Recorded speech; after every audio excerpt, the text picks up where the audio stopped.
La definisce proprio così, la svolta dei distratti. Luca Zaia torna all'attacco sulla politica attuata sinora dal governo Renzi e Bruxelles in merito all'accoglienza, da Mare Nostrum a Triton, per arrivare ora al cambiamento che serve se davvero c'è 1 milione di immigrati pronto a partire dalle coste libiche.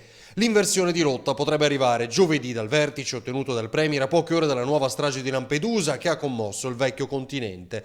L'Europa parla, ma non dice l'unica cosa che dovrebbe, prosegue Zaia, ovvero siamo pronti a imporre agli Stati di farsi carico ognuno per quota parte dei profughi per i quali sia riconosciuto il diritto d'asilo e gestire in modo coordinato il rimpatrio degli altri.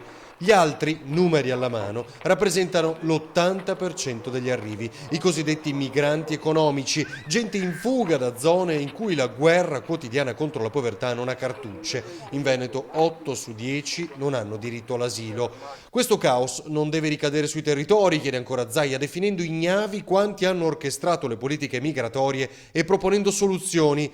Intervenire sulle spiagge libiche, blocchi navali, creare campi profughi umanitari, dice, distruggere i barconi prima che vengano caricati di persone usando i droni e coinvolgendo l'Europa. Ora lo dicono tutti, chiosa Zaia, io lo faccio da almeno 2 anni.